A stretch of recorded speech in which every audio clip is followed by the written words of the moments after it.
সরকার যদি পক্ষপাত দুষ্ট হয়, সরকার যদি ক্ষমতার বলে নিজেরা দল তৈরি করে পৃষ্ঠপোষকতা দেয়, কোনো একটা দলকে কিংস পার্টি বানিয়ে ফেলে, তাদেরকে রাষ্ট্রীয় কোষাগার ব্যয় করে সমাবেশ করায়, তাহলে ফেয়ার নির্বাচন, নিরপেক্ষ নির্বাচন হবে না। যারা গণতন্ত্রের বিরুদ্ধে প্রকাশ্য বক্তব্য দিয়েছে, এসব দলকে এই পাশবিক সরকার আজকে প্রশ্রয় দিচ্ছে এবং এই সরকার দেশের স্বাধীনতা সার্বভৌমত্বের বিরুদ্ধেও মারাত্মক হুমকি হয়ে দাঁড়িয়েছে। মানবিক করিডোরের নামে মিলিটারি করিডোরের একটা চক্রান্ত করে দেশের স্বাধীনতা সার্বভৌমত্ব ধ্বংস করে দিচ্ছে, দেশকে যুদ্ধের দিকে নিয়ে যাচ্ছে। আজকেও আমরা দেখতে পাচ্ছি এই সরকারের সাথে জড়িত তারা কক্সবাজারে ওই যে মার্কিন প্রাক্তন রাষ্ট্রদূত হাসের সাথে গিয়ে বৈঠক করছে। এতে বোঝা যায় যে রাষ্ট্রকে বিকিয়ে দিচ্ছে, আমাদের স্বাধীনতা সার্বভৌমত্বকে ধ্বংস করছে। আমরা মার্কিন যুক্তরাষ্ট্রের শত্রু নই, কিন্তু মার্কিন যুক্তরাষ্ট্রের যে সরকারগুলো একের পর তারা ইসরায়েলে হত্যা চালাচ্ছে, প্রতিটি হত্যাকাণ্ডের পিছনে, অবরোধের পিছনে, স্টার্ভিং না খেয়ে শিশুদেরকে মারার পিছনে, মা বোনদের ইজ্জতহানির পিছনে, সেখানে সরাসরি মার্কিন যুক্তরাষ্ট্র, ব্রিটেন, জার্মানি এবং ইন্ডিয়া সহ আরও অনেক দেশ জড়িত। ইঙ্গো মার্কিন যে অক্ষশক্তি তাদের কাছে দেশ বিকিয়ে দিচ্ছে, সেন্ট মার্টিন দিয়ে দিচ্ছে। এভাবে আরও বহুভাবে বাংলাদেশের স্বাধীনতা, সার্বভৌমত্ব, রাষ্ট্রীয় নিরাপত্তা সব কিছু এখন হুমকির সম্মুখীন। আজকে 5ই আগস্ট আমাদের আশা ছিল রাষ্ট্র আবার গণতান্ত্রিক ধারায় ফিরে আসবে, সব মানুষের, মুসলিম অমুসলিম নির্বিশেষে প্রতিটি নাগরিকের নিরাপত্তা, অধিকার, স্বাধীনতা ফিরে আসবে।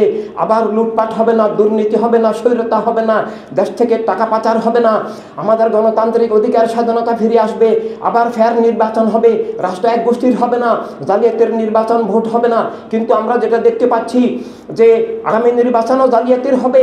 কারণ হচ্ছে সঠিক নির্বাচন, সুষ্ঠু নির্বাচন, ফেয়ার নির্বাচন, নিরপেক্ষ নির্বাচন হতে হলে সরকারকে দলনিরপেক্ষ, পক্ষপাত মুক্ত এবং সবার অধিকারে বিশ্বাসী, গণতান্ত্রিক মূল্যবোধে বিশ্বাসী হতে হবে।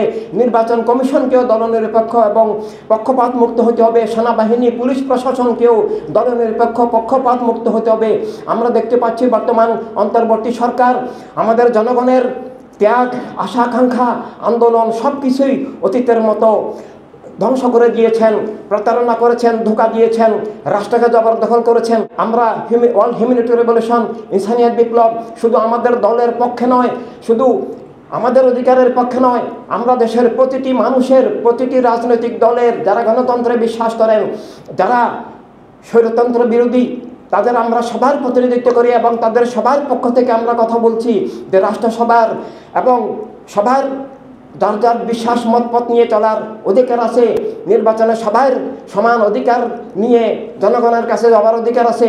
সরকার যদি পক্ষপাত দুষ্ট হয়, সরকার যদি ক্ষমতার বলে নিজেরা দল তৈরি করে পৃষ্ঠপোষকতা দেয়, কোনো একটা দলকে কিংস পার্টি বানিয়ে ফেলে, তাদেরকে রাষ্ট্রীয় কোষাগার ব্যয় করে সমাবেশ করায় এবং তাদেরকে নিরাপত্তা দেয়, আর আমাদের সমাবেশ বন্ধ করে, আমাদের গণতান্ত্রিক অধিকার হরণ করে, তাহলে ফেয়ার নির্বাচন, নিরপেক্ষ নির্বাচন হবে না।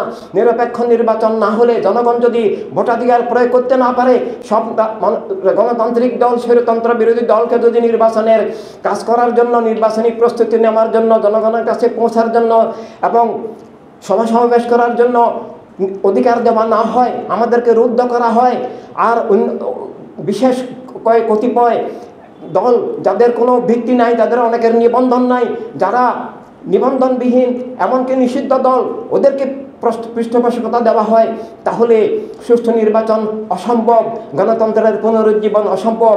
আবার স্বৈরতন্ত্র কায়েম হলো, আবার ফ্যাসিবাদ কায়েম হলো, আবার রাষ্ট্র জবরদখল হলো, অধিকার স্বাধীনতা হরণ হলো। শুধু ফ্রেশই উন্নত মানের সয়াবিন বীজ ইম্পোর্ট করে নিজেদের ফ্যাক্টরিতে উৎপাদন করে বলে তেল থাকে ফ্রেশ, যা আপনার ব্যাড কোলেস্ট্রল কমায়।